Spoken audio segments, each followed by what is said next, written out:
ಕಳೆದ ಸೆಷನ್ನಲ್ಲಿ ನಾವು ಭಾರತದಲ್ಲಿ ಬಡತನಕ್ಕೆ ಕಾರಣಗಳು ಯಾವ್ಯಾವು ಅನ್ನುವಂಥದ್ದನ್ನು ನೋಡಿದ್ವಿ. ಹಾಗಾದರೆ ಈ ಸೆಷನ್ನಲ್ಲಿ ನಾವು ಬಡತನದ ನಿವಾರಣೆಗೆ ಇತ್ತೀಚಿನ ದಿನದಲ್ಲಿ ಸರ್ಕಾರ ಕೈಗೊಂಡಿರ್ತಕ್ಕಂತಹ ಒಂದು ನಿವಾರಣಾ ಕ್ರಮಗಳು ಯಾವ್ಯಾವು, ಬಡತನ ನಿವಾರಿಸುವಂಥ ಕಾರ್ಯಕ್ರಮಗಳು ಯಾವ್ಯಾವು ಅನ್ನುವಂಥದ್ದನ್ನು ನೋಡೋಣ. ಮೊದಲು ಈ ಒಂದು ಡೆಫಿನೇಷನ್ ಏನು ಅನ್ನುವಂಥದ್ದನ್ನು ನಾವು ನೋಡೋಣ.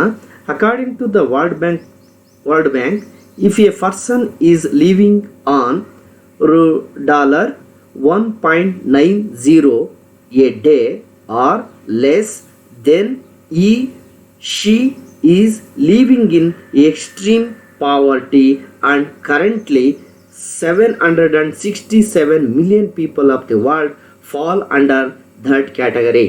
According to the last released official data, in 2011 268 million people in India were surviving on less than $1.90 a day.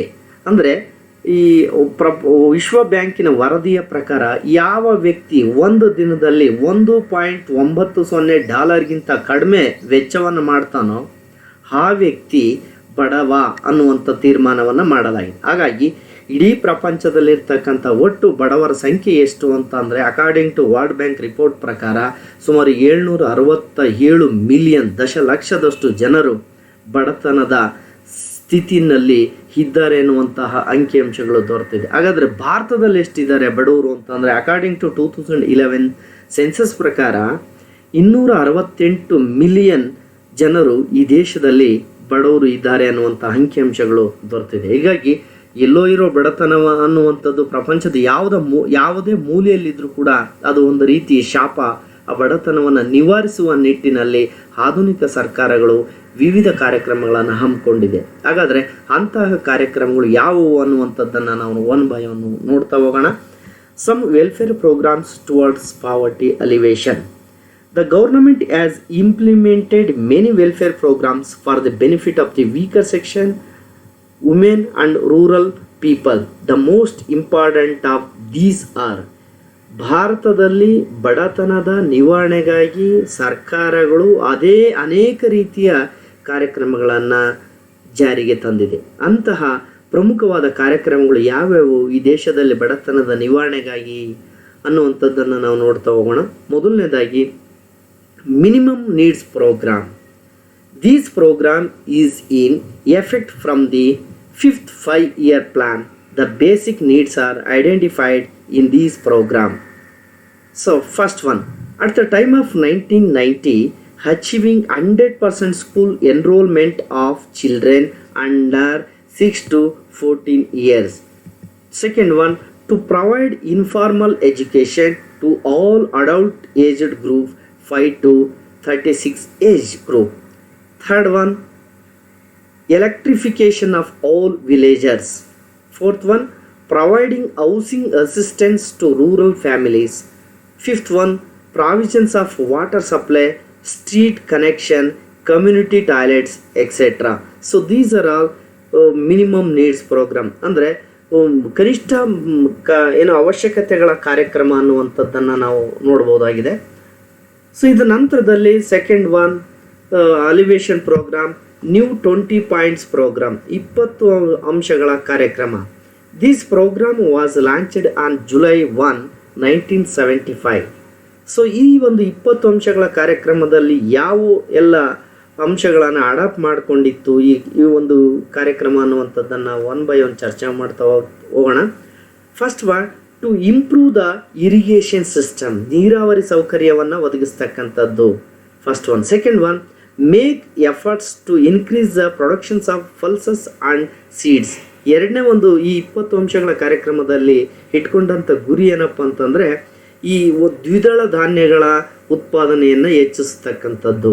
Third one, reviving minimum wages for agriculture workers. ಕೃಷಿ ಕಾರ್ಮಿಕರು ಏನಿದ್ದಾರೆ ಅವರಿಗೆ ಕನಿಷ್ಠ ವೇತನವನ್ನು ನಿಗದಿ ಮಾಡ್ತಕ್ಕಂಥದ್ದು ಈ ಒಂದು 20 ಅಂಶಗಳ ಕಾರ್ಯಕ್ರಮದ ಉದ್ದೇಶ ಆಗಿತ್ತು. So fourth one, rehabilitation of serfs, ಅಂದರೆ ಪುನರ್ವಸತಿಯನ್ನು ಕಲ್ಪಿಸುವಂಥದ್ದು. Fifth one, supply of drinking water to all villagers, ಗ್ರಾಮೀಣ ಪ್ರದೇಶಗಳ ಜನರಿಗೆ ಕುಡಿಯೋ ನೀರಿನ ಸೌಕರ್ಯವನ್ನು ಒದಗಿಸ್ತಕ್ಕಂಥದ್ದು. Providing housing facilities to homeless rural families, ಗ್ರಾಮೀಣ ಪ್ರದೇಶದಲ್ಲಿ ಯಾರು ವಸತಿ ರಹಿತವಾಗಿರ್ತಕ್ಕಂಥ ಜನರಿದ್ದಾರೆ ಅವರಿಗೆ ವಸತಿ ಸೌಕರ್ಯವನ್ನು ಒದಗಿಸ್ತಕ್ಕಂಥದ್ದು ಈ 20 ಅಂಶಗಳ ಕಾರ್ಯಕ್ರಮದ ಒಂದು ಪ್ರಮುಖವಾಗಿರ್ತಕ್ಕಂಥ ಉದ್ದೇಶ ಆಗಿತ್ತು.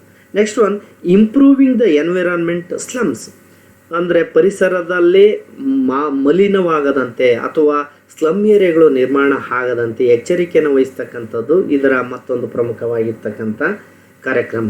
Next one, strongly pursue forestry, social and agriculture deforestization, ಅಂದರೆ ಈ ಒಂದು ಅರಣ್ಯೀಕರಣವನ್ನು ಮಾಡ್ತಕ್ಕಂಥದ್ದು ಸಾಮಾಜಿಕವಾಗಿ ಮತ್ತು ಅಗ್ರಿಕಲ್ಚರ್ ಡಿಫಾರೆಸ್ಟ್ರೈಜೇಷನ್ ಅಂದರೆ ಅರಣ್ಯವನ್ನು ಪುನರ್ ಸ್ಥಾಪನೆ ಮಾಡತಕ್ಕಂಥದ್ದು ಈ ಕಾರ್ಯಕ್ರಮ ಆಗಿತ್ತು 20 ಅಂಶಗಳ ಕಾರ್ಯಕ್ರಮ.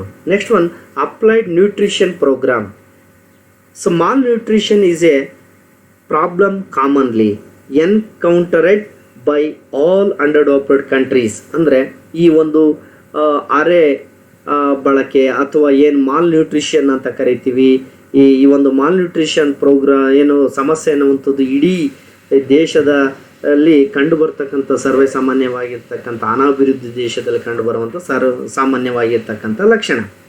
So part of the expansion is the lack of food as a whole and the severe deprivation of trapped food such as eggs, meat, fish, milk, etc. is a common features of our country.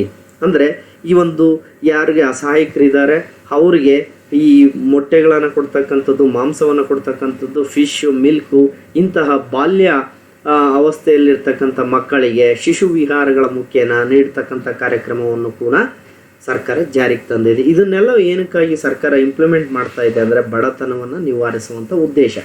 ಇನ್ನು 4ನೇದಾಗಿ Antyodaya Anna Yojana. These project was implemented on December 25, 2000.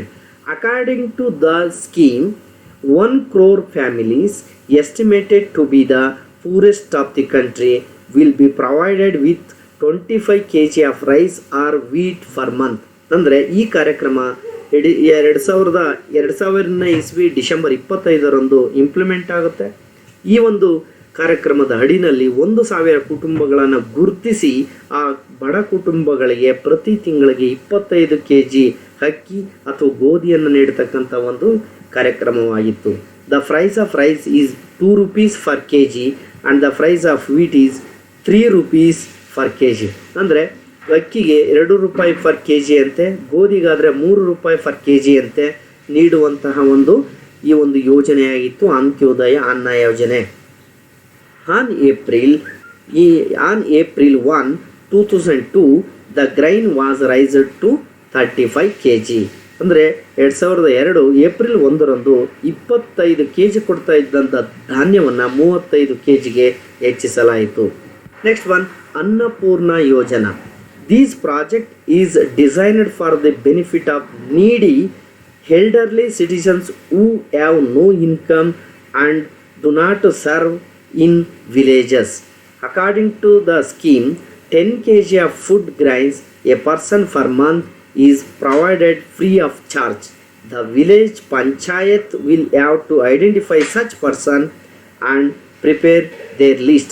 ಅಂದರೆ ಅನ್ನಪೂರ್ಣ ಯೋಜನೆಯಲ್ಲಿ ಯಾರು ಸಮಾಜದಲ್ಲಿ ಅದರಲ್ಲೂ ಗ್ರಾಮೀಣ ಪ್ರದೇಶದಲ್ಲಿ ದುರ್ಬಲ ವರ್ಗ, ಅಸಹಾಯಕರು, ಸೀನಿಯರ್ ಪರ್ಸನ್ಸ್ ಅಂದರೆ ಓಲ್ಡ್ ಏಜ್ಡ್ ಪರ್ಸನ್ ಇದ್ದಾರೆ, ಅವರು ಅಸಹಾಯಕರಾಗಿರ್ತಾರೆ, ಅಂತಹ ವ್ಯಕ್ತಿಗಳನ್ನು ಗುರುತಿಸಿ ಅವರಿಗೆ 10 kg ಉಚಿತವಾದ ದವಸ ಧಾನ್ಯಗಳನ್ನು ನೀಡ್ತಕ್ಕಂಥ ಒಂದು ಯೋಜನೆ ಅನ್ನಪೂರ್ಣ ಯೋಜನೆ. ನೆಕ್ಸ್ಟ್ ಒನ್, ಸ್ವರ್ಣ ಜಯಂತಿ gram Swa Rozgar Yojana. This programme was launched on April 1, 1999. This program has been implemented in place of its own employment program such as the Women and Child Development Programs and the Million Will Being Project. So ಇದರ ಒಂದು objectives ಏನು, ಇದರ ಒಂದು ಉದ್ದೇಶಗಳು ಏನು, ಈ ಒಂದು ಸ್ವರ್ಣ ಜಯಂತಿ ಗ್ರಾಮ್ ಸ್ವ ರೋಜ್ಗಾರ್ ಯೋಜನೆ ಉದ್ದೇಶಗಳು ಏನಾಗಿತ್ತಪ್ಪ ಅಂತಂದರೆ, first one, to bring every family out of poverty within 3 years into the poverty line. Second one, utilization the potential of poor people in rural areas.